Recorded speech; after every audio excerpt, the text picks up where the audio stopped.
I'm Rajeshri Venkatramanan. Now, I'm going to read 120 words. I have already uploaded so many 120 words in this YouTube channel. Please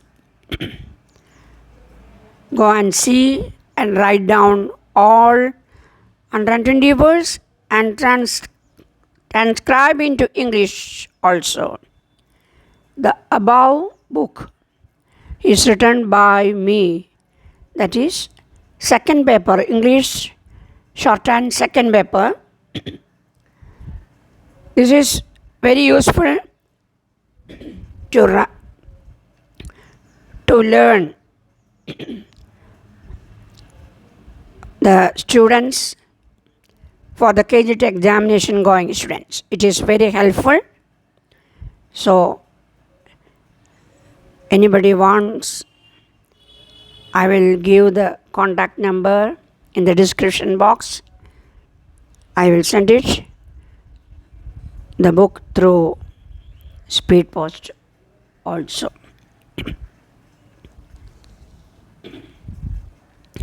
Yes, okay.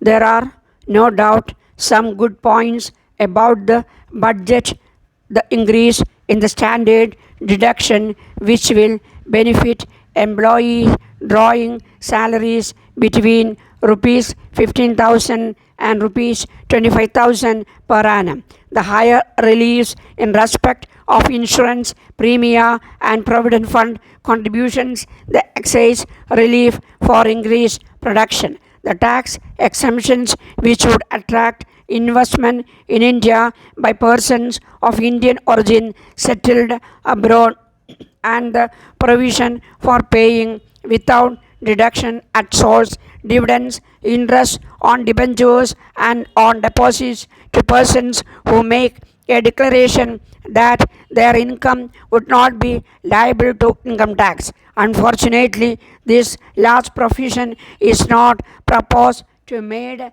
applicable to non-residents. The great irritant to non-residents is to suffer a deduction of tax at source without having any means of getting a quick refund. The finance bill should be amended and the proposed section of the Income Tax Act which provides for non-deduction of tax at source should be extended to non-residents. The bill leaves untouched the major and urgent economic problems of India.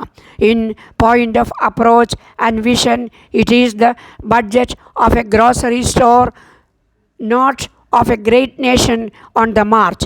It totally fails to do justice to a finance minister's high caliber to a country so gifted and intelligent as India.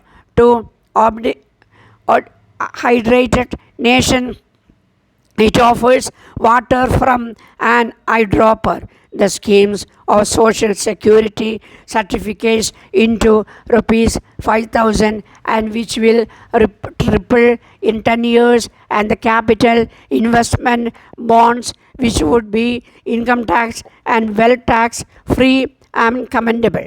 But the budget has done nothing for the middle classes or the backbone of the country, and who find it difficult to save in these days of whirling prices. The budget is deliberately designed in such a way more and more funds from private hands into the hands of the government. Budget will not check inflation. It provides for a deficit on revenue account for the fourth consecutive year, and overall deficit of about rupees 1400 crores is more likely to approximate to rupees 2000 crores. This, along with other factors like the increases in excise, customs, railway, freight and fare, telephone, post and telegraph rates, which aggregate rupees 300 crores, are bound to have an inflationary impact. The budget proposes to do nothing to eradicate the termination of black money which are sapping simultaneously both our economic and our character. The economic survey discloses that jobs in the organized sector increased by 6 lakhs between March 19 and 18 and March 1981, but 15 lakh more names are added to the employment register every year. For everyone man enrolled on the employment register, there are at least 2 or 3 unemployed. The problem of unemployment has now assumed alarmed the proportions. In the year of productivity, the budget refuses to lubricate the engines of production. So far from giving any relief to the corporate sector, the financial support to the industrial financial institutions will be reduced from rupees 300 crores in the current year to rupees 80 crores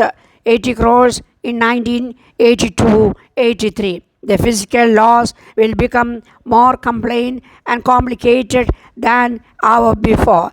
The finance bill continues this old tradition of introducing experimental provisions which are bound to need amendment in a short time. There must some legislation say prevention of cruelty of taxpayers act which should ever do all fiscal legislation. The reliefs in tax on capital gains are marginal.